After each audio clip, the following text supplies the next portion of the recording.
안녕하세요. 오늘도 시청해주셔서 감사드리고요. 바로 사연 읽어보겠습니다. 요즘엔 시집살이가 아니라 며느리살이라는 말이 있죠. 시집살이의 반대말이니 어떤 의미인지는 다들 아실 겁니다. 며느리살이를 하다가 결국엔 며느리와 안사돈까지 제 손으로 소송을 진행해야 했던 제 옛날 이야기들을 털어놓고자 합니다. 감히 내 딸을 술집 여자 취급을 해요? 내 딸 몸매가 좋아서 그런 건데. 농촌에서는 레깅스 입지 말란 법 있어요? 있으면 내놔봐요. 뭐? 소송이요? 증거 있어요? 증거 있냐고요, 이 화상아. 안녕하세요, 여러분. 저는 약 5,000평 규모의 고추 농사를 하고 있는 50대 후반 여성입니다. 슬아의 자식은 둘이 있는데요. 큰아들은 30대 후반, 작은아들은 30대 초반으로 둘 다 일찍 결혼한 상태입니다.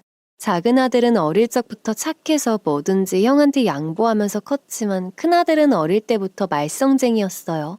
말도 어찌나 안 듣는지 엇나갈 땐 밉기도 했는데 그래도 나이 들고 취직해서 결혼하는 거 보니 자기 앞가림은 하겠다 싶었지요. 저와 남편은 자식들을 다 키워놓고 귀농한 케이스입니다. 아무것도 모르고 시작하는 바람에 한 해 농사를 망쳐보기도 하고 병충해로 고추 절반을 날려보기도 했죠. 이젠 5년 차라 어느 정도 자리를 잡아서 남편과 함께 노후 자금을 모으고 있는 중입니다. 아들 둘 다 도시에서 회사를 다니고 있지만 작은 아들은 꼭 한 달에 한두 번 내려와서 저희 농사일을 도와줍니다.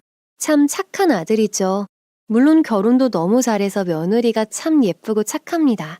도심에서 이 시골까지 내려오기 힘들 텐데 인상 한번 찡그리는 법이 없죠. 명절 때만 내려오지 뭐하러 힘들게 여기까지 와서 주말에도 일하고 그러니. 어머님, 그런 말씀 마세요. 제가 원해서 오는 거예요. 자연바람 맞으면서 흙을 만지면 그게 그렇게 좋더라고요. 거기다가 어머님, 아버님 얼굴까지 보니까 더 좋죠. 특히 저희 올 때마다 항상 고기 반찬 해주시잖아요. 이렇게 예쁜 말만 하는 작은 며느리가 있는 반면 큰아들네는 명절 때도 얼굴 한번 보기 힘듭니다. 매번 핑계대기만 바쁘고 오질 않으니 1년에 한 번 볼까 말까죠. 그나마 생일 때 전화는 하니까 그냥 무소식이 희소식이려니 지내고 있었는데 어느 날 큰아들네가 저희 집을 찾아왔습니다. 이렇게 말도 없이 불쑥 찾아온 건 처음이라 무슨 큰일이 났나 싶었어요. 어쩐 일이냐 물어봤더니 글쎄 큰아들이 친구 빚보증을 잘못 썼다가 전 재산을 다 날리게 생겼답니다. 사채 빚보증이라 살고 있던 집이랑 차를 팔아서 당장 빚을 갚아야 한다는 거죠.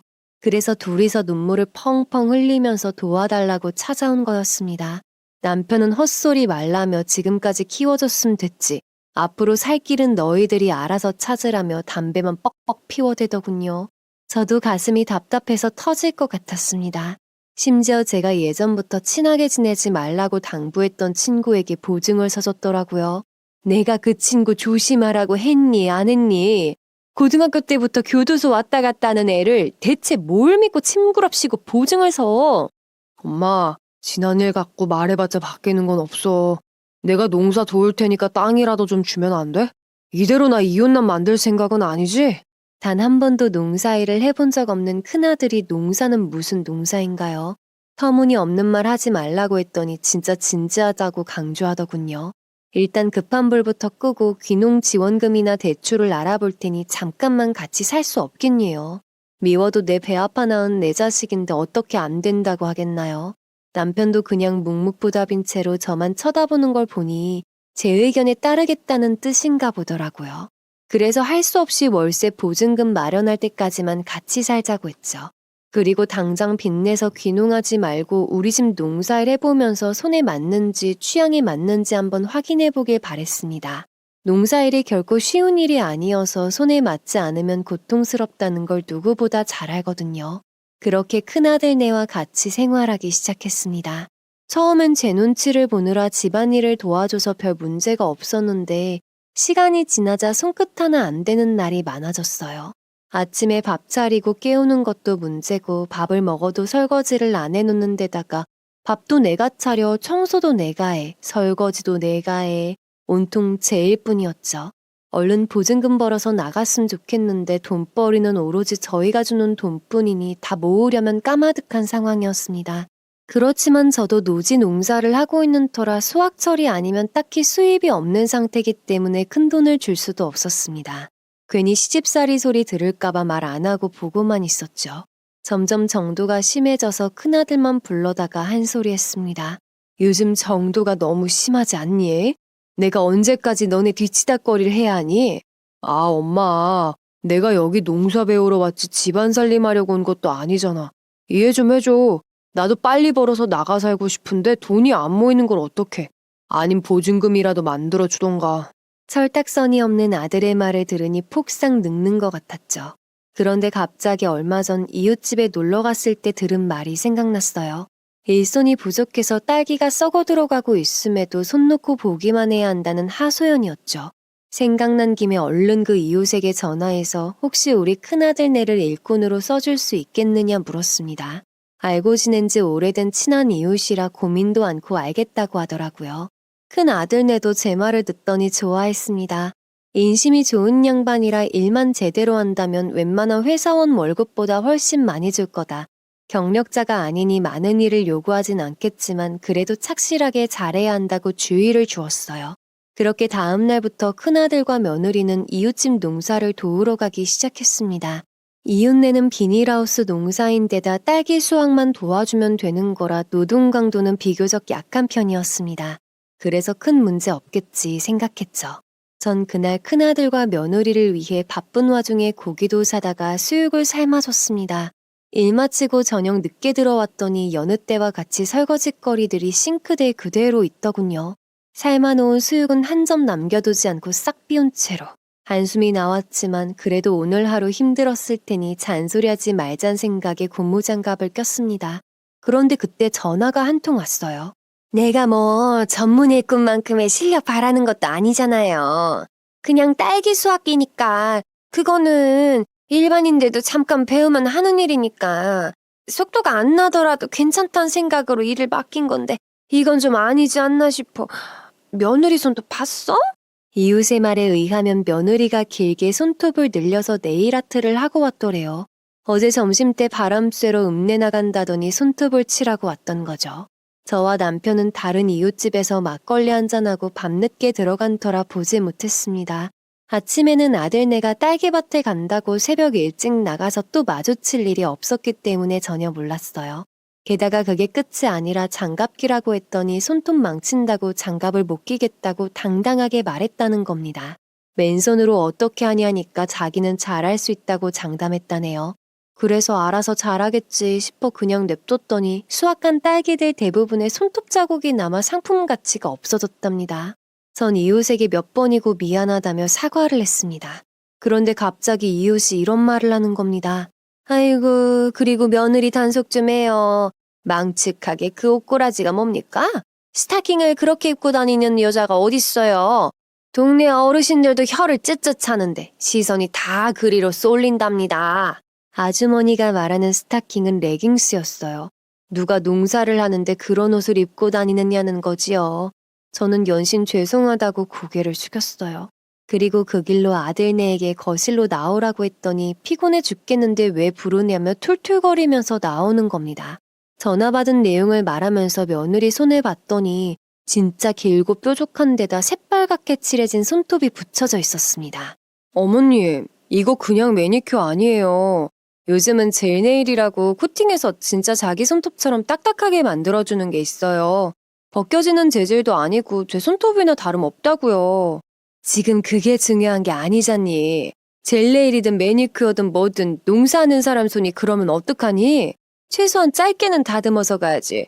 그렇게 길고 뾰족하면 과실에 다 흉이 생긴단 말이야. 그리고 추가로 말을 했어요. 너 대체 그 레깅스는 뭐냐? 무슨 생각으로 그렇게 입고 다니는 거냐라고요. 아무리 세상이 변하고 유행이 있다지만 농촌에선 어울리는 복장이 아니라고 강하게 말했어요. 제 말을 듣던 며느리는 갑자기 두 눈이 그렁그렁해지더니 눈물을 쏟아냈습니다. 그리곤 갑자기 소리를 치는 겁니다. 어머니, 이젠 복장 갖고도 뭘 하시는 거예요? 저 정말 억울하네요. 제가 화를 낸 것도 아니고 그냥 조금 주의를 준 것뿐인데 마치 엄청 구박한 것 마냥 반응하더라고요. 그러더니 제가 동선에만 맨날 예뻐하고 자기는 미워한답니다. 제가 하는 건 다 꼴보기 싫으신 거죠? 하면서 달랠 수도 없을 만큼 숨이 넘어가라 오는 거예요. 당황한 저는 그게 무슨 말이냐고 내가 왜 차별을 하느냐. 그런 거 아니라고 손사래를 쳐도 며느리의 눈물은 멈추지 않았습니다. 지금 이웃에게 한 소리 듣고 억울한 건 저인데 오히려 제가 나쁜 사람이 된 느낌이었죠.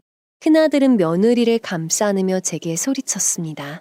도시에서 살다가 남편 잘못 만나서 시골에 내려왔는데 얘가 농사에 관련한 자식들을 어떻게 알겠냐면서 편을 들더군요. 하나둘씩 가르쳐주면 될 것을 왜 다그치냐고 그러는데 전 정말 목소리 하나 높인 적이 없습니다. 내가 키운 자식이지만 그 순간은 정말 너무나 미웠죠. 울면서 뛰쳐나가는 며느리와 붙잡으러 따라가는 아들. 저는 그 뒷모습만 보면서 허망하게 앉아 있었습니다. 그때까지만 해도 이 레깅스가 어떤 의미로 다가올 줄은 정말 몰랐습니다. 그날 밤 둘 다 외박을 하더라고요. 당연히 다음날 딸기 농사 일하러 가는 시간까지도 오지 않았습니다. 저는 또다시 이웃에게 미안하다는 말과 함께 다른 일꾼을 찾아봐야 할 것 같다며 사과했습니다. 그리고 그날 저녁 더 큰 사건이 발생했습니다. 대문을 부술 듯이 두드리는 소리가 나서 대체 누가 이렇게 두드리나 싶어 나가봤더니 안사돈이 와 있는 겁니다. 아니 사돈, 요즘 시대가 어느 시대인데 우리 딸 시집살이를 시켜요? 내가 여기 들어와서 산다는 것도 어이가 없었는데 꼴랑 매니큐어 하나 발랐단 걸로 애를 죽일 듯이 잡았다면서요.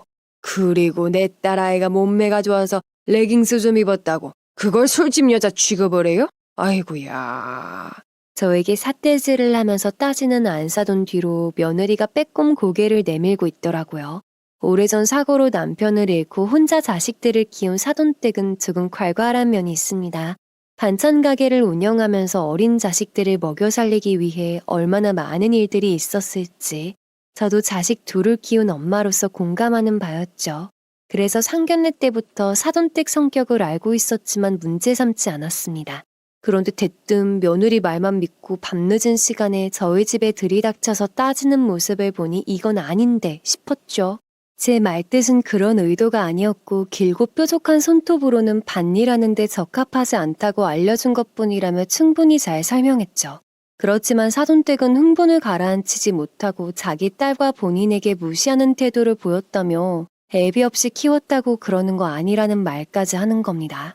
그 말까지 들은 저는 이제 더 이상은 큰 아들네를 품고 살 이유가 없어졌습니다.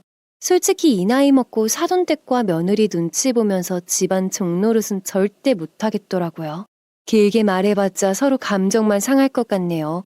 더 이상은 함께 살기 힘들 것 같습니다. 그래도 아들이 빚보증을 잘못 쓴 죄가 있으니 월세 보증금은 조금 마련해 줄 테니 둘이 나가서 사는 걸로 하는 게 좋을 것 같아요. 제 말을 듣자마자 사돈댁과 며느리 얼굴에 순간 웃음기가 돌더라고요. 마치 드디어 말이 통한다는 생각을 하는 것 같은 표정이었습니다. 갑자기 온화한 목소리로 그렇게 신경 써주신다니 감사하다면서 빠른 시일 내로 애들 독립 부탁드린다고 인사하시곤 나가더군요. 그 모습을 보니 제가 애들 보증금을 주도록 만들기 위해서 모든 일을 계획한 것 같다는 생각까지 들었습니다. 그렇지만 어쩌겠나요? 아들의 잘못으로 발생한 빚이 이 정도는 제가 감내해야 한다는 생각뿐이었습니다. 그리고 이걸 애미가 아들에게 주는 마지막 돌이라고 생각했어요. 다음날 철딱선이 없는 큰아들은 싱글벙글 웃으면서 집에 들어왔어요. 얼마 줄 건지 물어보면서 최소한 5,000원 돼야 괜찮은 대로 구할 수 있다고 너스레까지 떨었습니다. 저희 형편에 말이 안 되는 얘기였죠. 결국 비상금으로 갖고 있던 3천만 원만 주기로 했습니다. 남편도 그간 스트레스 받은 저를 알기 때문인지 선뜻 동의했죠. 그런데 큰아들은 귀농하겠다는 뜻을 굽히지 않고 귀농창업 대출을 받겠대요. 최대치로 받으면 3억인데 그 돈으로 애플망고 농사를 하겠다는 겁니다. 기술도 없고 능력도 없는 애들이 처음부터 아열대 작물을 키운다는 건 말이 안 되는 얘기죠. 빚을 3억까지 내서 시작하는 건 아니다. 1억을 상환하려면 5억의 매출을 내야 하는 게 농사야. 너네 같은 초보들이 달려들었다가 망하는 경우도 정말 많이 봤어. 대출을 받더라도 좀 더 소액으로 해서 안전성이 보장된 작물을 키워보는 게 어떻겠니? 물론 제 말을 들을 리가 없죠. 요즘 고추 농사를 누가 하냐면서 대세는 해외 작물이라나요? 콧방귀를 뀌더니 결국 3억 대출받아 애플망고 농사를 시작했습니다. 이 소식을 들은 작은 아들도 걱정을 많이 했어요.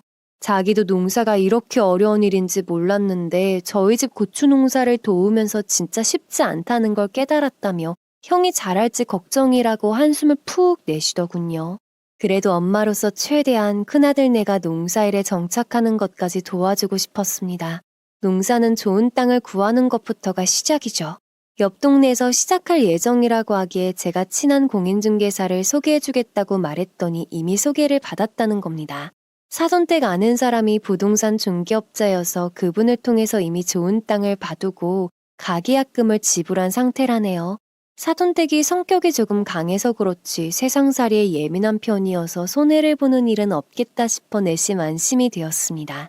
그 후로 몇 달간은 무소식이 희소식이려니 생각하면서 살았던 것 같아요. 저희도 농사일이 바빠지는 시즌이어서 정신이 없었습니다. 그러다 문득 큰아들네가 애플망고 농사를 잘하고 있을지 걱정이 되더군요. 너무 신경을 못 썼나 싶기도 해서 미안한 마음이 들었습니다. 마침 주말에 여유가 좀 생겨서 큰아들네가 괜찮다면 찾아가 볼 생각으로 연락했어요. 애플망고 농사는 잘 돼가니? 필요한 약재들은 우리가 도와줄 수 있으니까 한번 방문해도 될까 싶어 연락했단다. 마침 잘 됐네. 우리가 요즘 바빠서 잘 관리를 못했거든. 와서 보고 좀 잡초도 뽑고 도와줬으면 좋겠어. 아무 때나 편할 때 와. 농사꾼이 농사를 안 하면서 바쁜 건 대체 무슨 일일까요? 걱정되는 마음에 바로 다음 날 작은 아들과 함께 애플망고 밭을 찾아갔습니다. 그런데 가서 보자마자 입이 떡하니 벌어지더라고요. 비싼 돈을 주고 산 애플망고 묘목들이 하나도 관리가 안 되어 있는 겁니다. 잡초는 무성하고 과실에는 반점이 피어있고 잎은 노랗게 떠서 곧 묘목까지도 죽을 판국이었죠. 아이고 이걸 어떡하나 하면서 여기저기 보고 있으니 옆에 있는 밭주인으로 보이는 사람이 제게 땅 주인이냐고 묻더라고요. 제가 아니라 아들네 땅이고 잘하고 있나 보러 온 거라고 말했더니 모자를 확 벗으며 자기 말 좀 전해달랍니다. 약도 안 치고 관리도 안 하고 이렇게 방치해 놓으니까 애플망고에 생겨난 벌레들이 자기네 땅에도 들어와 스트레스가 이만저만이 아니래요. 대신 죄송하단 말씀을 드리며 여기가 이렇게 된 지 오래됐냐고 물으니까 좋게 2달은 된 것 같다고 하셨어요. 그때는 큰아들네가 대출을 받아 땅을 산 지 3개월밖에 되지 않은 때였습니다. 그렇단 말은 고작 1달간 일하고 2달을 방치해놨다는 것이죠. 한숨밖에 나오질 않더군요. 거기다 자세히 살펴보니 농사하기 적합한 땅도 아니었어요. 경사진 땅에 위치해 있어서 비가 오면 빗물이 고스란히 애플망고 묘목 쪽으로 흐르는 형국이었습니다. 때문에 땅 대부분이 질어서 어떤 작물을 키워도 죽을 수밖에 없는 것이죠. 황급히 연락해보니 큰아들 폰이 꺼져 있길래 그 길로 집까지 단숨에 찾아가 문을 두드렸습니다. 다행히 집안에 있었던 모양인지 방금 일어난 부스스한 모습으로 무슨 일이냐며 나오더라고요. 너 대체 언제 정신 차릴 거니? 빚을 3억이나 받아놓고서 농사는 고작 1달만 바짝하고 2달을 방치해놔? 거기다가 도대체 어떤 땅을 산 거니? 저기는 농사에 적합한 땅이 아니야. 제대로 알아본 거 맞아? 엄마 내 나이가 곧 40이야. 언제까지 잔소리야? 농사할 땅 사줄 돈도 없으면서 진짜 지긋지긋하다. 지긋지긋하다는 말과 질린다는 표정을 한 채 절 쳐다보는 큰아들. 그리고 뒤에서 힐끔 쳐다만 볼 뿐인 며느리. 저를 하찮게 여기며 내뱉는 말에 몹시나 큰 상처를 받았습니다. 그 순간은 아들이고 뭐고 한 대 쥐어받고 싶은 심정이었어요. 그때 제 옆에 있던 작은 아들이 큰아들을 향해 달려들어 멱살을 잡더군요. 그동안 내가 형한테 많이 양보하면서 살았던 건 전부 고생하시는 엄마 아빠 위해서 참았던 거야. 그런데 이렇게 엄마한테 싸가지 없이 굴면 나도 더 이상 못 참아. 둘이 치고받고 싸우면 어쩌나 싶었는데 큰아들은 왜소한 체격인데 반해 작은 아들은 키도 크고 덩치도 큽니다. 게다가 운동을 좋아하고 밭농사까지 돕는 터라 근육도 상당한 편이죠. 그 때문인지 막상 멱살이 잡힌 큰아들은 찍소리도 못 내고 당하고만 있었습니다. 결국 제가 작은 아들을 달래서 집으로 돌아왔습니다. 돌아오는 길에 앞으로 큰아들에 관한 일은 일절 관여하지 않겠다고 다짐했죠. 이후로 몇 달간 큰아들네 소식은 듣지 못했고 저도 바쁜 하루하루를 살았습니다. 그해 날씨도 참 좋았고 강수량도 적절해서 고추 농사가 풍년이었거든요. 그런데 저희 밭뿐만 아니라 모든 고추 농가들도 풍년이었기 때문에 물량이 전부 팔리지 않아 걱정하던 차였어요. 사선책으로 남은 고추들은 잘 말려 고춧가루로 빻아서 판매해볼까 싶었지요. 때마침 주말이라 작은 아들네가 찾아와서 고추 말리는 일을 도와줬는데 작은 며느리가 한마디 꺼내는 겁니다. 어머님 혹시 고추를 부각으로 만들어서 파실 생각 없으세요? 저번에 주신 고추로 부각을 만들어봤는데 품질이 좋아서 그런가 너무 맛있더라고요. 정말 괜찮은 방법이란 생각이 들어서 작은 며느리에게 레시피를 물어보고 따라서 만들어봤습니다. 먼저 주변 이웃들에게 나눠줬는데 다들 정말 맛있다면서 당장 팔라고 하더라고요. 본격적으로 판매를 시작하기 전에 작은 며느리에겐 고맙다며 아들 몰래 용돈을 챙겨줬습니다. 한사코 만류했지만 엄마 같은 마음으로 주는 거니까 받으라고 했더니 감사히 받겠다고 하더군요. 그 후로 저희는 작은 아들네의 도움을 받아 온라인 판매부터 시작했습니다. 생각한 것보다 반응이 좋았고 이웃들은 따로 주문까지 해서 사갈 정도였죠. 이 소문을 듣게 된 저희 동네 농협 하나로마트 계장님이 직접 제 고추밭에 방문하셨어요. 수확한 고추를 썰고 찹쌀풀을 붙여 말린 후 튀기는 그 과정들을 천천히 다 살펴보셨죠. 그리곤 마침 하나로마트 로컬푸드 코너에 고추 부각이 없는데 한번 입점해볼 생각이 없느냐고 물어보셨어요. 이 얘기를 들은 작은 아들네는 자기네들 일처럼 기뻐하면서 당장 입점을 추진하자고 했습니다. 그래픽 디자인 일을 하는 작은 며느리가 로고 그림을 만들어주고 작은 아들은 제 고추 부각 브랜드명을 지어줬죠. 상호 등록도 하고 본격적으로 사업을 확장해 나가던 시점이었습니다. 평화롭고 행복하기만 했던 그 순간 찬물을 끼얹듯 분위기를 망치며 또다시 큰아들네가 저희 집에 들이닥쳤어요. 엄마 마트에 입점한다며 고추 부각도 장사 잘 된다고 들었어. 나 지금 당장 생활비도 없는데 돈 좀 빌려주면 안 돼? 그러고 보면 큰아들은 항상 돈이 필요할 때만 저를 찾는구나 싶었습니다. 전에 저희가 갔을 땐 적어도 묘목은 멀쩡한 상태였는데 시간이 더 흘러 지금은 묘목까지 전부 상해서 하나도 건질 수가 없게 되었다네요. 대출까지 받아서 샀던 비싼 묘목값을 전부 날리게 된 셈이죠. 게다가 땅은 척박해서 농사에 적합하지 않다 보니 다른 작물을 심어도 죄에다 죽어버린 모양입니다. 이렇게 될 줄 빤히 보여서 그렇게 잔소리를 했던 거였죠. 남편은 뻔뻔한 큰아들의 말에 노발대발하며 네가 언제 우리한테 돈 맡겨놨냐며 소리를 질렀어요. 아들은 금방 깨갱하면서 기가 죽었는데 큰며느리는 입을 열었다 다물었다 반복하길래 제가 할 말 있으면 편하게 하라고 했죠. 저희 귀농 대출금 이자 낼 돈도 없어요.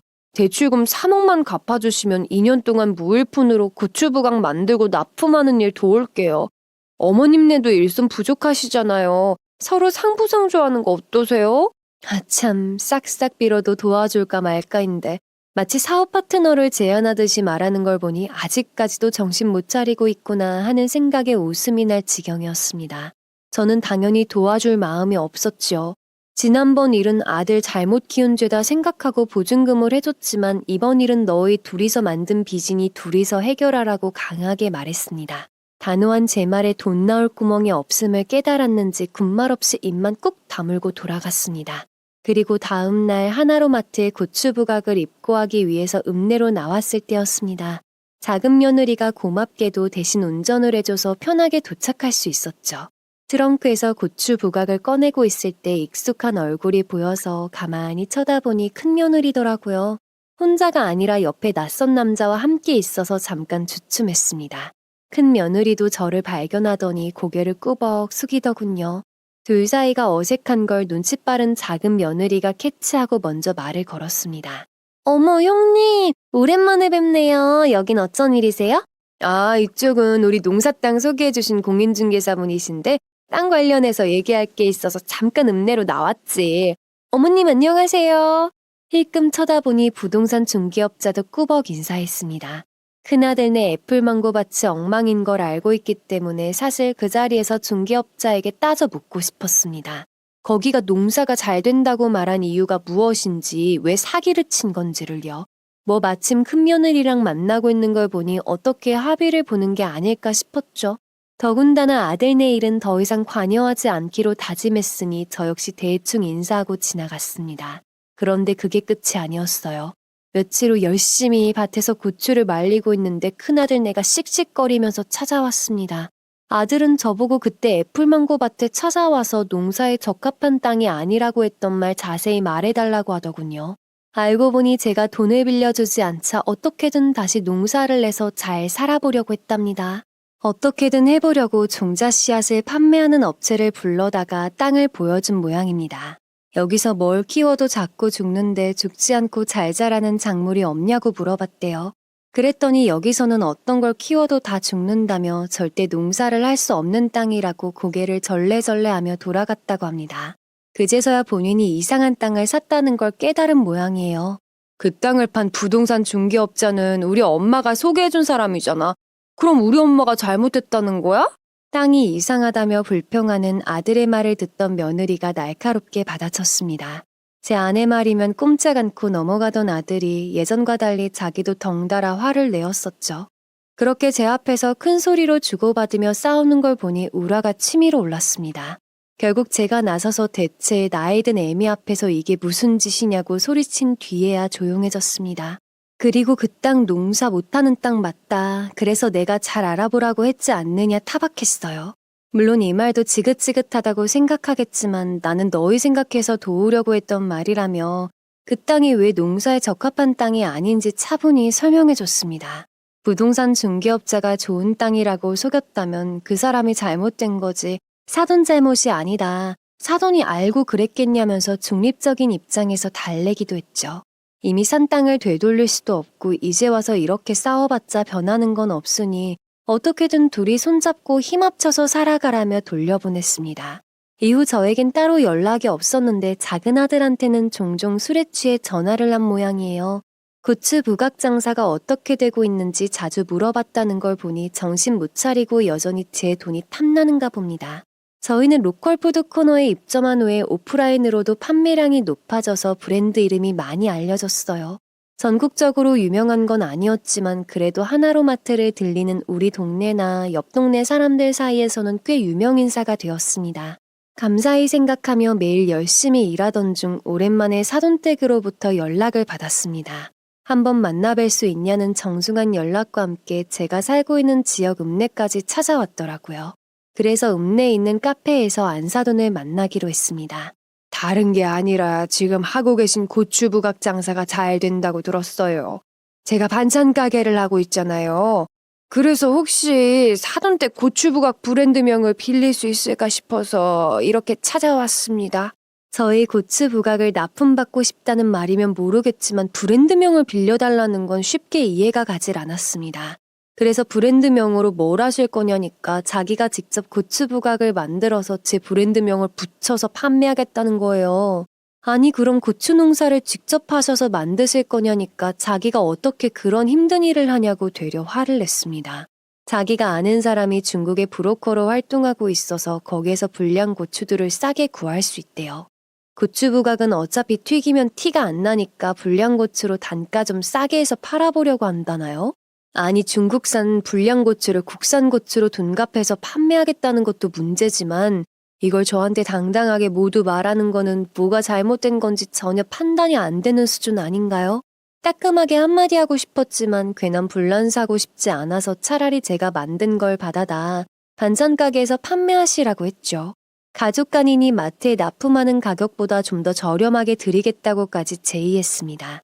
그랬더니 완제품 받아다가 팔아봤자 얼마나 남겨먹겠냐면서 뭐 원가해 주실 거냐고 완전 적반하장이더라고요.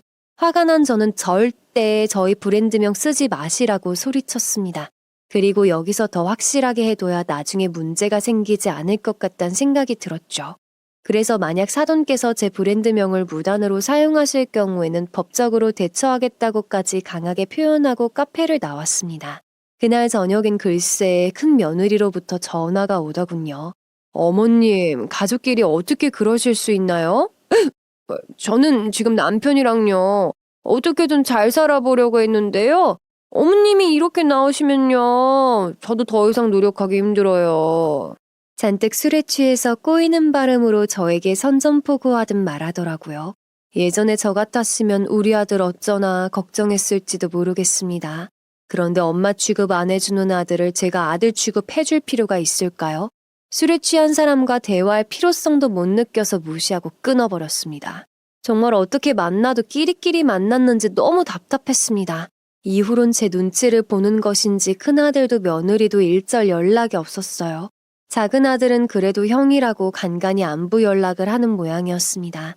괜히 엄마 신경 쓰지 말라고 부모 역할까지 대신하는 작은아들이 참 기특하고 예뻤죠.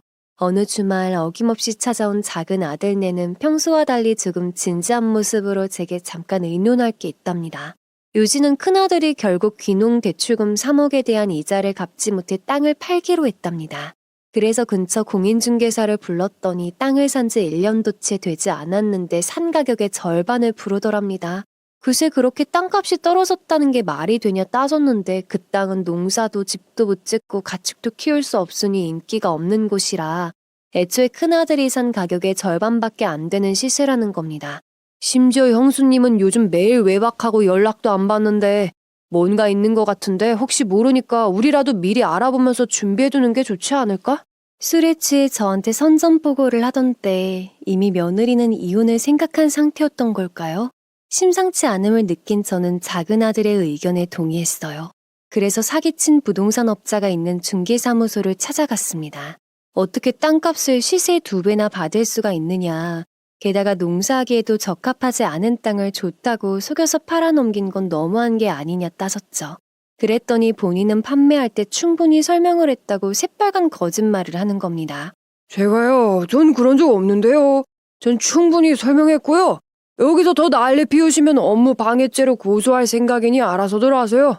피식피식 웃으면서 말하는 꼴을 보니 절대 만만한 상대가 아닌 것 같았습니다. 작정하고 사기친 냄새가 난다고 해야 할까요? 작은아들네와 저도 여기서 더 이상 소란 일으켜봤자 도움될 거 하나 없단 걸 압니다. 그래서 우선은 밖으로 나왔는데 아무리 생각해도 이상하다는 생각이 들었어요. 며느리 손톱 하나로 불이 나게 찾아와 화를 내던 사돈댁이 이렇게 큰 사기를 당했음에도 조용하다는 게 말이 안 되잖아요. 제 촉이 꼭 확인해보라고 말해주고 있어서 그 길로 사돈댁 반찬 가게를 찾아갔습니다. 자차로 먼 지역이 아니어서 해지기 전에 도착할 수 있었지요. 한창 영업 중의 시간이라 사돈댁도 매장 내에 있었습니다. 어쩐 일이냐고 놀라는 모습에 애들 농사 땅 산 거 말인데요. 하고 운을 띄웠더니 바로 자긴 모른다고 손사래를 치더군요. 오늘 중개업자를 만난 이야기를 털어놓으며 말하는 게 이미 작정하고 속인 냄새가 나더라 했더니 갑자기 자기를 의심하냐며 두 눈에 쌍심지를 키는 겁니다. 그런 게 아니라 어떻게든 손해본 금액을 받아내기 위해서 그러는 거다. 어떻게 알게 된 사람인지만 알려달라고 했습니다. 그냥 자기 친구가 그 업자에게 중개받아서 밭농사를 시작했는데 농사가 잘 된다고 하길래 연결해줬을 뿐이라네요. 그럼 그 친구 연락처를 줄 수 없냐니까 자기가 난감해진다며 거절하는 겁니다. 암만 생각해도 참 이상하시네요. 지금 피해자는 우리 아들이랑 며느리인데 안 사도는 회피하기만 하시고 화도 안 나시나요? 묘하게 그 부동산 중개업자를 감싸는 듯한 말투가 수상했습니다. 의심하는 제 말에 극구 부인하면서 자기도 화가 나지만 방법이 없으니까 그런 거라며 안절부절 못하는 모습까지 보이더라고요. 어쩐지 그 모습도 굉장히 이질적으로 느껴졌습니다. 너무 과하게 제 눈치를 보고 있는 것 같달까요? 제 말에 집중을 못하는 느낌도 들고 저랑 같은 마음인지 작은 아들네도 서로 눈짓을 주고받더라고요. 저는 설마 했습니다. 곰곰이 생각하다가 혹시나는 마음으로 벌떡 일어나 판매대로 걸어갔더니 사돈댁이 갑자기 뭐 하는 거냐면서 달려들지 뭐해요. 그때 바로 확신이 들어서 판매대 구석구석을 살펴봤습니다. 포스기 바로 앞에 제 고추부각 브랜드 이름이 적힌 푯말이 있더군요. 거기엔 누가 봐도 질 안 좋아 보이는 고추가 담겨져 있었고 저희 고추부각 로고를 스티커로 뽑아 통에 붙여놓기까지 했더라고요. 아니 이거 로고는 제가 디자인한 거고 이름은 저희 남편이 만든 건데 지금 무단으로 사용하신 거예요? 작은 며느리의 말에 사돈댁 얼굴은 시뻘겋게 달아올랐습니다. 어떻게 그럴 수가 있습니까? 남의 걸 뺏어도 욕먹을 짓을 가족 거를 뺐다뇨. 전 상식적으로 이해가 되지 않았습니다. 그 자리에서 법적인 소송까지 감수할 생각 있으시니까 이런 짓을 벌이신 걸로 알겠다고 말하곤 빠져나왔습니다. 작은 아들은 결코 그냥 넘어가선 안 된다며 강조했습니다. 작은 며느리도 친척 중에 변호사가 있으니 도움을 요청하겠다며 자기들에게 맡기라며 든든한 재편이 돼주었죠. 집에 돌아와 남편과도 상의하면서 상호명 무단 도용과 관련해 경찰 조사를 맡길지 아니면 바로 고소를 할지 고민했습니다. 거기다 땅을 비싼 값에 팔아넘긴 부동산 업자도 해결을 해야 했죠. 남편은 작은 아들네와 같이 하나씩 차근차근 해결해 나가보자며 절 다독였습니다. 고추부각 장사의 매출이 꾸준하게 올라가던 시점이라 정신없이 바빠 소송 관련해서는 작은 아들네가 진행해 주었습니다. 그날도 새벽부터 일하고 피곤해 지쳐서 잠들었었죠. 아직도 선명한 그때의 기억. 밤 10시쯤이었습니다. 갑자기 이웃집에서 저를 부르며 소리를 질러대는 통에 잠에서 깼어요. 대체 무슨 일인가 싶어 황급히 뛰쳐나갔습니다. 얼른 고추밭으로 가봐. 지금 난리 났어. 목이 쉬어라 소리 지르는 이웃에 저와 남편은 잠옷과 슬리퍼 차림으로 허겁지겁 뛰어나갔습니다. 제일 먼저 눈에 들어온 것은 시커멓게 불에 탄 고추밭이었어요. 그 중심에는 큰아들이 인서불성인 상태로 앉아 있었죠. 전 상황 파악이 되지 않아 이게 대체 어떻게 된 일이냐 지나가는 이웃을 붙잡고 물었습니다. 그 이웃의 말로는 아들이 갑자기 술에 취해 와선 고추밭에 불을 질렀다는군요. 다행히 차 타고 지나가던 이웃이 장면을 발견하고 소리쳤고 밭 근처에 사는 사람들 모두 소화기를 들고 나와 불 끄는 걸 도와줬다고 해요. 겨울철이 아니기 때문에 잎들이 마른 상태가 아니어서 크게 번지진 않았고 착한 이웃분들이 맨발로 뛰어나와 도와주셨다니 참 감사하고 다행인 일이었죠. 실제로도 막상 불에 탄 부분은 얼마 되지 않았습니다. 그렇지만 불에 탄 잿가루가 바람을 타고 고추밭 곳곳에 퍼지는 바람에 땅이 상해서 거의 절반은 못 쓰는 상태였습니다. 1년간 정성 들여 키운 고추들 반을 버려야 한다는 생각에 어찌나 눈물이 나던지 저는 그 자리에서 철푸덕 주저앉아 3살 된 어린아이처럼 엉엉 울고 말았어요. 큰아들의 존재는 까먹었을 정도로 넋이 나간 상태였습니다. 그때 남편이 사자우처럼 아들의 이름을 부르며 성큼성큼 다가갔습니다. 그대로 멱살을 부여잡고 길가로 끌고 와 뺨을 몇 번이나 내려치더군요. 정신 안 차려? 지금 이게 대체 무슨 짓이야? 네가 그러고도 인간이냐? 시뻘겋다 못해 멍까지 들 정도로 얻어맞은 큰아들은 어느 정도 정신을 차렸는지 저희 앞에 무릎을 꿇고 앉았습니다. 그렇게 닭똥 같은 눈물을 흘리면서 하는 말은 가히 충격적이었습니다. 대출빚과 월세를 낼 돈이 한 푼도 없자 생활고에 시달려 어쩔 수 없이 사기당한 땅을 반값보다 더 못 받고선 팔아버렸다네요. 그리고 앞으로 어떻게 살아가야 할지 의논하려는데 며느리가 매번 자리를 피하더니 갑자기 이혼 이야기를 꺼내면서 더 이상 같이 살기 싫다고 했답니다. 게다가 몇 개월 전부터 잦은 외박과 밖에 나갈 때마다 화려하게 꾸미고 안 뿌리던 향수까지 뿌리는 모습을 보면서 뭔가 있어도 있다는 생각이 들었대요. 그래서 땅을 팔고 남은 돈의 일부를 써서 흥신소를 찾아갔답니다. 그렇게 알아낸 충격적인 사실은 아내랑 사기친 부동산 업자가 바람이 났다는 겁니다. 처음부터 의도하고 사기를 친 건 아니지만 땅을 살 때 처음 만나자마자 불꽃이 튀었다는군요. 그래서 이후로 줄곧 아들 몰래 만남을 이어나갔던 거죠. 심지어 둘이 사귀면서 부동산 업자가 농사 땅 사기친 걸 털어놨는데 그 자리에서 경찰에 신고를 했어야 할 며느리는 돈을 나눠 가지자고 했답니다. 그리곤 며칠째 아내하고 연락이 안 된다고 가슴을 치며 통곡하더군요. 그제서야 전에 작은 며느리와 하나로마트 앞에서 마주쳤던 일이 생각났습니다. 전혀 이상한 낌새가 느껴지지 않아서 단순히 땅 문제로 만난 거라 생각했는데 그게 아니었던 거죠. 충격적인 일이란 건 알겠지만 그 어떤 일이더라도 고추밭에 불을 붙인 면죄부가 되지 못하죠.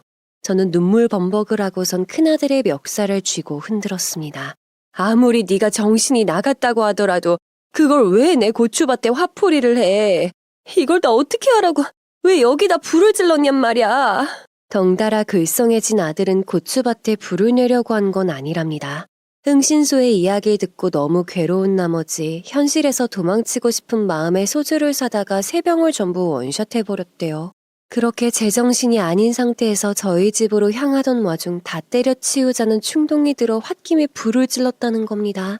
저는 두 눈을 꼭 감고 꼴 보기 싫으니까 앞으로 내 눈앞에 띄지 말라며 소리쳤습니다.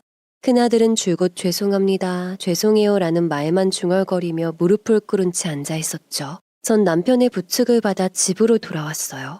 당장은 어떤 일이든 해결할 힘이 나지 않아 그대로 쓰러져 잠들었는데 그간의 일들로 많이 고됐던 모양인지 감기 몸살에 걸렸습니다. 다음날 남편으로부터 소식을 들은 작은 아들네는 휴가까지 내서 저를 보러 왔습니다. 착한 아들과 며느리는 제 간호와 함께 저를 대신하여 차근차근 소송 준비를 했어요. 작은 아들은 미리 상표권 등록을 해놨고 작은 며느리 또한 이미 디자인 출원 신청을 해둔 상태였기 때문에 소송 준비가 한결 쉬웠죠. 한 발 앞서 내다보고 준비한 작은 아들네에게 정말 감사한 마음이 들었어요. 며칠 후 작은 아들이 말하길 우선 사돈댁 쪽으로 내용 증명을 보냈대요. 2천만 원의 손해배상금을 청구한다는 것과 일주일 내에 답이 없다면 형사고발 및 민사소송을 제기할 거란 내용이었죠. 저는 2천만 원이나 받을 수 있을까 하는 생각이 들었는데 변호사랑 상담을 해보니 너무 악질인 사건이라 충분히 가능하답니다. 무엇보다 바람소송과 땅을 임의로 유용한 점 또한 묶어서 처벌할 수 있다고 했답니다. 그렇게 신속하게 일을 진행했어요. 내용 증명을 받은 며칠이 지나자 예상대로 안사돈과 큰며느리가 황급히 저희 집을 찾아왔습니다. 정말 뻔뻔한 모녀였어요. 더구나 눈이 맞아 며칠째 소식이 없던 며느리가 제 발로 나타났더군요. 죄책감이라곤 1도 없어 보였습니다. 이들은 소문이나 어느 정도 눈치를 챘는지 다짜고짜 본론부터 말했죠. 어머님, 2천만 원은 너무 심하신 거 아니에요? 아니, 증거 있어요? 고소를 해요? 남편 동의하에 땅도 팔았고 그 남자는 그냥 커피 한 잔 마신 것뿐이에요. 사돈, 그 고추 부각 100만 원어치도 안 팔렸어요. 잘못한 건 맞지만 너무 과하시네요. 합의금으로 무슨 살림살이라도 새로 차리실 생각인가 봐요. 당연히 미안하다고 두 손 모아 지문이 없어지도록 싹싹 빌 줄 알았는데 역시나 그 잡것들 DNA는 대단하더군요. 저는 작은 며느리가 알려준 대로 또박또박 말했죠. 그리곤 테이블에 핸드폰 녹음을 조심스레 눌렀습니다. 사돈, 아직 변호사 못 만나보셨나 봐요. 변호사한테 있는 사실 그대로 말하면 2천만 원 주는 게 싸다고 할걸요? 상표권을 무단으로 도용한 것뿐만 아니라 중국산 불량고추를 국산으로 속인 점, 제 브랜드에 치명적인 명예훼손까지 입혔기 때문에 소송까지 가면 최소 1억부터 시작일 겁니다. 아, 그리고 너, 뭐? 내 아들 동의하에 땅을 팔아? 이미 계좌이체 내용 증명까지 다 자료 뽑아놨어. 어디 갈 때까지 가보자. 그리고 마지막으로 싸늘하게 말했어요. 너 꼴의 여자라고 남자 새로 만들었다며? 기다려. 그 소송까지 내가 확실히 해서 죽을 만큼 쪽팔리게 해주고 거지처럼 살게 해줄 테니까. 증거 있냐고? 기다려. 내가 없는 거 있는 거 어떻게든 만들어서 네 면상 앞에 갖다 줄 테니까. 도망갈 테면 가봐. 지구 끝까지 쫓아갈 테니까. 위자료 2천? 웃기고 있네. 거기에 네가 들고 튄 땅값하고 현금까지 아주 몇 배로 탈탈 털어줄게? 제 말을 듣고 흠칫 놀란 둘은 자기들끼리 눈빛을 주고받더니 인사도 없이 휙하니 나가버리더라고요.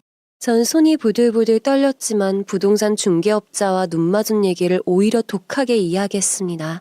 아들 둘이 만나서 이미 소송을 진행하고 있었으니까요. 제가 내용 증명을 보낸 지 딱 일주일 됐을 때였습니다. 이때부터 요망한 두 모녀는 잔머리를 굴리기 시작했습니다. 어떻게든 사건을 조그맣게 해결하려고 하는 막장짓이었죠. 그리고 멍청함도 두 모녀가 똑같았죠. 사돈댁으로부터 문자 한 통이 왔어요. 합의할 테니 계좌번호를 부르래요. 아마 사돈댁에서도 변호사며 뭐며 여기저기 알아본 모양인데 다들 비관적으로 말했나 봅니다. 작은 아들네가 도와준 덕분에 생각보다 일이 쉽게 풀렸죠. 제게 2천만 원을 보내곤 또 문자로 애들 둘은 이혼시킬 거라면서 으름장을 놓더라고요. 전화하긴 무서운지 문자만 보내는 게 우스웠습니다. 절대 이들 생각처럼 이혼 먼저 시킬 순 없었어요. 이혼 전에 눈 맞은 일을 고소해야 바닥까지 탈탈 털 수 있으니까요. 게다가 그들보다 우리가 한 발 더 앞서서 이미 소송 진행 중인데 아마 이 정도일 줄은 생각지도 못하고 있었을 겁니다. 이혼을 하지 않은 상태에서 상간남 소송을 진행해야 더불어 농사 땅 사기까지 한 번에 엮을 수 있었으니까요. 바람남부터 먼저 진행하기로 했습니다. 이후 그 고소가 끝난 다음에 저희 측에서 추가로 민사 형사 이혼 소송을 할 생각이었죠. 그 무렵 큰아들과 함께 한창 바람남 소송을 준비 중이던 작은아들이 제게 녹음본 하나를 들려주더라고요. 흥신소로부터 최근에 입수한 사돈댁과 며느리와의 통화 내용이었습니다. 이제 니네 남편 애플망고 농사도 망했고 너도 더 이상 사랑하는 거 아니잖니? 그냥 뭐 하나 트집 잡아서 이혼하자고 하고 지금 만나는 그 부동산 업자로 갈아타. 그 사람 돈도 많아. 먼저 이혼부터 후딱 하자. 적당히 하지. 그걸 다 들고 튀면 어떡해. 끔찍하게도 안사돈까지 모두 엮여있는 더러운 관계였던 겁니다. 정말 기가 막히더군요. 어찌나 허술했는지 이 증거 이외에도 적법한 증거들이 차고 넘쳤습니다.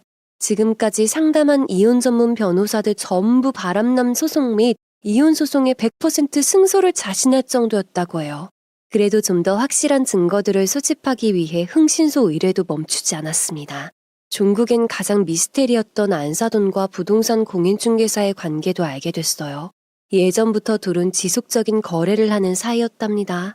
땅이나 집을 사려는 사람을 사돈댁이 소개해주면 거래가 성사됐을지 부동산 업자가 일정의 소개비를 떼주는 거래였죠. 쉽게 말해 사기꾼 부동산 업자에게 호구를 물어다주는 역할을 한 게 사돈댁이었던 겁니다.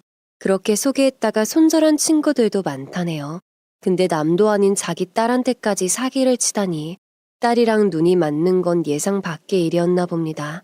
그런데 상황이 돌변하니 사기꾼과 딸의 재혼까지 종용하는 걸 보면 정말 사람도 아니죠. 엄마, 진짜 그 집안 사람들 제정신인 사람 하나 없는 것 같아. 형이 잘못한 건 많은데 그래도 소송 준비하면서 보니까 형이 불쌍하더라. 작은 아들의 말에 의하면 큰 아들은 볼 때마다 살이 빠져 있답니다. 그래도 사랑으로 결혼한 사이인데 배신감을 비롯한 수많은 감정들이 휘몰아치겠죠. 저는 그저 시간이 얼른 흘러서 그 상처가 무뎌지기만을 바랄 뿐이었습니다. 물론 제게도 해당되는 말이었죠. 큰아들로부터 받은 상처가 얼른 흐릿해져서 미운 마음 없이 마주할 날이 오길 바랬습니다. 그동안 저는 불에 탄 밭을 정리하고 사돈댁으로부터 받은 합의금을 보태서 노지 농사를 비닐하우스로 변경하고 있었습니다. 비닐하우스로 변경 시 사계절 재배가 가능해지는 데다가 마침 고추부각을 만들기 위한 건조 공간이 부족해지고 있었는데 공간 확보에도 도움이 됐죠. 어차피 잿가루가 덮인 흙들을 정리해야 됐기 때문에 비닐하우스로 전환하는 편이 오히려 수월했습니다. 그러다 보니 어느새 6개월이란 시간이 지났죠. 대뜸 제 계좌에 큰아들의 이름으로 3천만 원이라는 거금이 입금되었습니다. 깜짝 놀라 큰아들에게 연락하게 됐죠. 저도 6개월이라는 시간이 지나면서 어느 정도 화가 누그러진 상태였습니다. 그리고 자식 키워본 분들은 다들 아시겠지만 자식과 부모 간의 인연을 끊는다는 게 어디 쉬운 일인가요? 이게 대체 무슨 돈이냐 했더니 내일 집으로 찾아가도 되겠냐고 묻더라고요. 큰아들의 공손한 목소리는 처음 들어본 것 같아요. 그러라고 했더니 다음날 아침 일찍 찾아왔더라고요. 큰아들은 가타부타 말없이 그동안 자기가 뭐에 씌였던 것 같다면서 너무 죄송하다고 연신 사과를 하는 겁니다. 전 솔직히 믿음이 가지 않았습니다. 네가 그동안 저지른 불효가 얼만데 갑자기 정신 차렸단 말을 내가 어떻게 믿겠니? 제 말을 들은 큰아들은 굵은 눈물방울을 뚝뚝 쏟아냈습니다. 그때 불에 탄 고추밭에서 남편의 불사다구를 맞고 정신이 번쩍 들었을 때 제 모습을 보니 가슴이 찢어지는 것 같았답니다. 항상 어른이었던 제가 어린아이처럼 엉엉 울면서 가슴을 때리고 있는 모습을 보니까 너무나도 가슴이 아파 그날 집에 들어가서도 몇 시간을 울었답니다. 당장 이 마음을 보여줄 순 없겠지만 앞으로 달라진 모습을 보여드릴 테니 그냥 지켜만 봐달라고 하더라고요. 그러면서 3천만 원은 바람남 소송에서 승소하여 받은 손해배상금 전부를 제게 보낸 거라고 합니다. 이걸 다 날 주면 넌 어떻게 살려고 그러냐니까 자기는 지금 이혼소송 진행 중이기 때문에 거기서 받은 위자료면 충분하대요. 제게 잘못한 걸 생각하면 3천만 원도 작은 금액이라며 죄송하다는 말까지 하는 겁니다. 아들이 변하긴 많이 변했더군요. 요즘 뭐 하면서 지내냐고 물었더니 지금은 건설 현장에 다니면서 막노동 일을 하고 있답니다. 집은 고시원 단칸방 생활을 하고 있다네요. 그 말을 들으니까 거칠해진 큰아들의 피부와 새카맣게 탄 얼굴이 눈에 들어와 저도 괜히 눈시울이 붉어졌습니다. 힘들지 않냐는 물음엔 당차게 안 힘들다고 제법 사내다운 말을 하더군요. 오히려 육체적인 노동을 하니까 잡생각도 안 들고 시간도 잘 가서 좋아. 내 걱정은 안 해도 돼. 엄마는 왜 이렇게 살이 많이 빠졌어? 이제는 엄마 걱정도 하는 걸 보니 그래도 전보단 정신 차린 게 맞긴 한가 봐요. 현재는 대출빚과 이자를 갚으면서 살고 있는데 이혼 소송이 잘 풀리면 위자료로 빚 절반 이상 갚을 수 있어서 좀 더 수월하게 살 수 있을 것 같답니다. 아직은 제 앞에 떳떳하게 나설 수 없다며 나중에 대출빚과 이자를 전부 다 갚고 당당해질 수 있을 때 다시 찾아뵙겠다고 인사를 꾸벅하고선 가버렸어요. 그리고 이맘때쯤 며느리가 전화를 걸어와 시내 카페에서 만났습니다. 얼굴빛은 거진 죽기 일부 직전이었죠. 커피를 시키고 말없이 쳐다보고 있자 눈물을 흘리며 봐달라는 말부터 하는 겁니다. 어머니, 죄송해요. 저 한 번만 봐주세요. 그동안 정도 있고 저 이러다 죽을 것 같아요. 그 돈 저 없어요. 제가 어떻게 그 돈을 다 갚아요. 예정을 봐서라도 제발 살려주세요. 내용인즉 바람남 소송으로 거액이 나가자 헐값으로 제 아들 몰래 판 땅값 또한 위자료까지 얹어서 물어줘야 할 판이었죠. 거기에 현금 생활비 1,300여만 원도요. 소송이 그렇게 흘러가고 있었으니까요. 집단에는 그럴 돈도 여유도 없으니 저한테 마지막 가증스런 눈물을 흘리며 이렇게 쇼를 하고 있는 거였죠. 우는 거니? 너는 너만 울면 되지. 우리 가족은 평생 치유하지 못할 악몽을 안고 살아가야 돼. 양심이라곤 1도 없는 애가 내 앞에서 운다고 틀려질 거라 생각한 거니? 너 좋아하는 레깅스 입고 거지처럼 살아. 그게 딱 네 수준이니까. 그 후로 어떻게 됐냐고요? 저희 작은 아들네는 둘 다 회사를 관뒀습니다. 잘린 게 아니라 그동안 모은 돈과 큰아들이 준 5천만 원을 합해서 저희 집 옆에 집을 짓고 살고 있죠. 지금은 사업 파트너 개념으로 같이 일하고 있습니다. 저와 남편이 고추를 재배해서 주면 작은 며느리가 고추 부각을 만들고 작은 아들은 납품 및 유통 판매를 도맡아서 하고 있죠. 현재는 저희 동네뿐만 아니라 옆 지역 다른 마트까지 납품하고 있어서 수입이 높아진 건 물론이고 바빠서 밥 먹을 시간조차 없을 정도예요. 그래서 온라인 판매를 거의 하지 못하고 있는 상태입니다. 작은 아들네와 종종 얘기하는 내용인데 큰아들이 납품과 유통을 담당하고 작은 아들이 온라인에 전담하면 딱일 것 같더라고요. 근데 형도 자기 손으로 빚 다 갚고 떳떳하게 우리 앞에 서고 싶은 생각 하나로 열심히 일하고 있잖아. 엄마, 과거는 다 잊고 그냥 우리 곁에서 지켜봐줘. 열심히 살게. 생각이 깊은 작은 아들 말에 저 또한 동의했고 큰아들에게 이런 이야기를 한 적은 없습니다. 다만 언제가 됐든 저희와 함께하고 싶은 의사를 표현한다면 얘기해볼 생각이에요. 큰아들은 현재 이혼 소송도 무사히 잘 마치고 위자료도 충분히 받았다고 들었습니다. 마지막 민 형사가 걸린 땅에 대한 소송은 아직 진행 중입니다. 저희 가족은 변호사에게 형량보다는 소송 금액에 더 치우쳐달라고 누차 강조했습니다.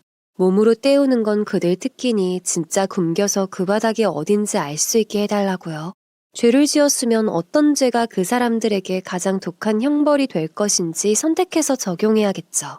이런 와중에도 큰아들은 명절 때나 생일 같은 기념일이 되면 꼬박꼬박 찾아와서 자기가 번 돈으로 선물도 사오고 용돈도 주더라고요. 불효자였던 큰아들이 정신 차리고 이렇게 효자로 변하게 된 이유가 엄마의 눈물이라니. 서로 같은 피가 흐르는 모자간의 혈연이라는 건 어쩔 수 없는 모양입니다. 이걸 듣는 분들 중에서도 저처럼 자식이 속 끓여서 힘들어하시는 분도 계실 겁니다. 혹은 제3자가 나타나 가족의 평화를 망치려 드는 경우도 있을 테고요. 저도 당시엔 정말 고통스러웠습니다. 그렇지만 이 한 가지의 사실을 끊임없이 되새기면서 버티고 이겨낼 수 있었습니다. 바로 악하게 사는 사람은 결국 벌을 받는다는 사실을요. 제 이야기가 여러분들에게 위안이 되었으면 좋겠습니다. 기온차가 심한 요즘 건강에 더 유의하시고요. 지금까지 들어주셔서 정말 감사드리며 이만 줄이겠습니다. 구독과 좋아요, 알람 설정 부탁드릴게요.